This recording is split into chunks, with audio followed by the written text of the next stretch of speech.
Hello बच्चों, आइए आज हम जानते हैं एल्जेब्रिक एक्सप्रेशन एंड आइडेंटिटीज, बीजीय व्यंजक और सर्वसमीकाएँ।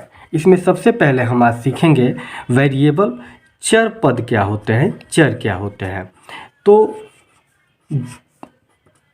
वह पद जो अज्ञात हो, मतलब जिसकी वैल्यू नहीं मालूम हो, जैसे एक्स, वाई, जेड, ए, बी, सी, ये सब हमारे चर पद हैं। अब दूसरा टर्म हमारा है कांस्टेंट। अचर पद क्या है? कांस्टेंट अचर पद।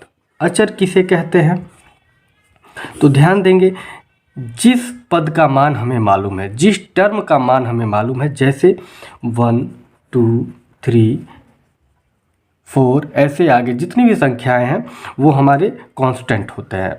और जो अज्ञात राशियां होती हैं उसको हम लोग बोलते हैं वेरिएबल, चर पद। ठीक है, अब बात करते हैं एल्जेब्रिक एक्सप्रेशन।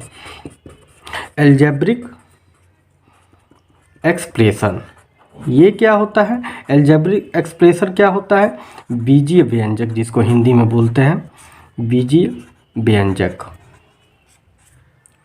तो ध्यान देंगे, जब चर पद यानी वेरिएबल और अचर पद यानी कांस्टेंट आपस में मिलते हैं, किसी मैथमेटिकल सिंबल क्या होता है? जैसे मैथमेटिकल सिंबल हम लोग जानते हैं, बहुत सारे मैथमेटिकल सिंबल होते हैं। यहाँ पे हम लोग plus, minus, multiply and divide, ये चारों यूज करेंगे। ठीक है, तो जब वेरिएबल और कांस्टेंट, चर पद और अचर पद किसी मैथमेटिकल सिंबल के साथ आपस में जुड़े होते हैं, जैसे मान लेते हैं कि ये है 2x या x + y + 2, ये जितने इसको हम लोग बोलेंगे एल्जेब्रिक एक्सप्रेशन। तो एल्जेब्रिक एक्सप्रेशन किसे कहते हैं? कि जब वेरिएबल और कांस्टेंट किसी मैथमेटिकल सिंबल के साथ आपस में जुड़े होते हैं, उसे हम लोग क्या बोलते हैं? Algebraic expression. ठीक है, जैसे और भी एग्जांपल हम लोग देख लेते हैं। जैसे मान लेते हैं कि कोई अचर पद है 2, इसके साथ मल्टीप्लाई है चर पद, फिर इसके साथ मल्टीप्लाई है दूसरा चर पद, तो मिला क्या? 2xy। ठीक है, अब हम आगे अगला टर्म देखेंगे कि पद किसे कहते हैं। ठीक है, टर्म किसे कहते हैं। तो जैसे एक एग्जाम्पल हम देखते हैं टर्म को समझने के लिए। एक कोई एग्जाम्पल लेते हैं, जैसे मान लेते हैं कि 2xy + 5x + 3 है। अब ध्यान देंगे, इसमें दो मैथमेटिकल सिंबल लगे हैं, तो जितने मैथमेटिकल सिंबल लगे होते हैं उससे एक ज़्यादा पद होता है, टर्म होते हैं। टर्म हम समझ रहे हैं यहाँ पे, टर्म किसे कहते हैं, पद किसे कहते हैं। तो जितने भी मैथमेटिकल सिंबल क्या होता है? प्लस, माइनस, डिवाइड और मल्टीप्लाई। तो मैथमेटिकल सिंबल जितने होंगे उससे एक ज़्यादा टर्म होगा। समझेंगे क्या हम बोल रहे हैं? इसमें देखेंगे, एक यहाँ पे मैथमेटिकल सिंबल है, एक यहाँ पे, तो टर्म कितने हो जाएंगे? इससे एक ज़्यादा, 2 सिंबल है तो टर्म हो जाएगा 1, 2, 3। क्लियर है कंसेप्ट? जैसे एक दूसरा एग्जांपल लेते हैं, 3x। अब यहाँ पे टर्म कितने हैं? यहाँ पे कोई सिंबल नहीं है, 0 है, तो 0 में एक जोड़ देंगे, सिंबल है 0 और इसमें एक ऐड कर देंगे तो हमारा टर्म आ जाएगा, यानी टर्म हो जाएगा 1। तो ये एक ही टर्म है। 3x को हम लोग एक ही टर्म बोलेंगे। जैसे अगर केवल 5 लिखा हो तो ये भी एक ही टर्म है। अगर मान लीजिए ये लिखा हो 10x - y, इसमें देखिए एक सिंबल है तो टर्म हो जाएंगे 2। तो अब हम लोग समझ चुके हैं कि टर्म क्या है। ठीक है, अब हम लोग समझते हैं गुणनखंड, फैक्टर किसे कहते हैं। गुणनखंड, फैक्टर।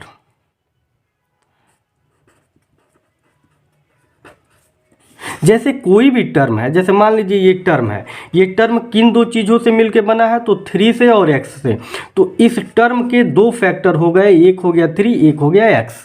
ठीक है। जैसे दूसरा एग्जाम्पल देखते हैं कि अगर यहाँ पे लिख दिया है एक्स स्क्वायर वाई स्क्वायर और जेड, तो यहाँ पे देखेंगे एक्स स्क्वायर मतलब एक्स का मल्टीप्लाई हुआ है, वाई का मल्टीप्लाई हुआ है एंड जेड का, तो ये 3 है ना, तो इसमें ये फैक्टर हो गए, 1 2 3 फैक्टर हो गए। आ रहा है समझ में? ऐसे ही अब हम लोग समझेंगे अगला अपना गुणांक किसे कहते हैं। ये सब छोटी छोटी डिफिनीशन है। गुणांक, कोफिशिएंट, कोफिशिएंट। जैसे मान लीजिए यहाँ पे एक एक्सप्रेशन दे दिया है x square plus 2x plus 5। ये एक एल्जेब्रिक एक्सप्रेशन है, बीजगणितीय व्यंजक है। तो इसमें अगर हमसे पूछ दिया कि एक्स स्क्वायर का कोफिशिएंट, एक्स स्क्वायर का गुणांक, ऐसे पूछेगा, या पूछेगा कोफिशिएंट ऑफ एक्स स्क्वायर, तो हम देखेंगे एक्स स्क्वायर के आगे क्या है, इसके आगे क्या है, तो जब आगे कुछ नहीं रहता है तो 1 मानते हैं, तो इसका गुणांक हो जाएगा 1।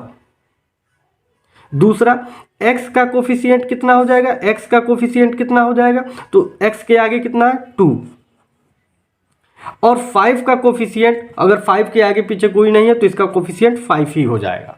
समझ में आ रहा है बात? तो हम लोग गुणांक ऐसे निकालते हैं। Types of algebraic expression, types of algebraic expression क्या होता है? एल्जेब्रिक एक्सप्रेशन मतलब बीजगणितीय व्यंजक के, बीजगणितीय व्यंजक के प्रकार। अब देखिए सामान्यतः ये 3 प्रकार के होते हैं, लेकिन यहाँ पे हम लोग पॉलिनोमियल के बारे में भी समझेंगे, बहुपद के बारे में। तो देखिए पहला होता है इसमें मोनोमियल, मोनोमियल्स, एक पदीय व्यंजक, एक पदीय व्यंजक। बोला कि ऐसा एल्जेब्रिक एक्सप्रेशन, ऐसा कह रहा है कि एक ऐसा एल्जेब्रिक एक्सप्रेशन, एल्जेब्रिक एक्सप्रेशन मतलब बीजगणितीय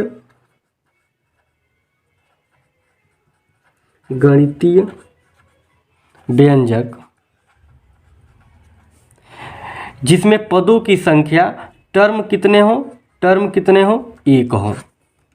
ठीक है, एक ऐसा एल्जेब्रिक एक्सप्रेशन जिसमें टर्म मतलब पद कितने हो, 1 ही हो। जैसे एग्जाम्पल हम दे रहे हैं, एग्जाम्पल समझेंगे। जैसे मान लीजिए x 5 - 6 - 2x, आ रहा समझ में? इसमें देखिए आगे माइनस लगा है, अब ये नहीं माइनस है तो 2 पद नहीं, 1 पद है, ये भी 1 पद है, ये भी 1 पद है, ये भी 1 पद है।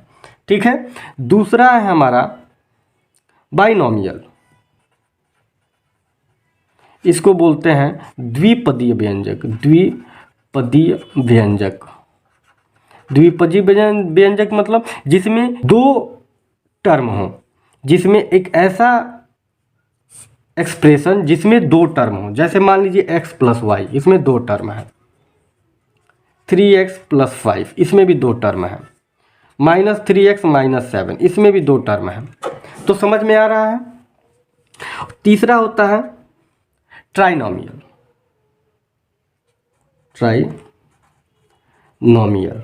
जिसको बोलते हैं त्रिपदी व्यंजक, त्रिपदीय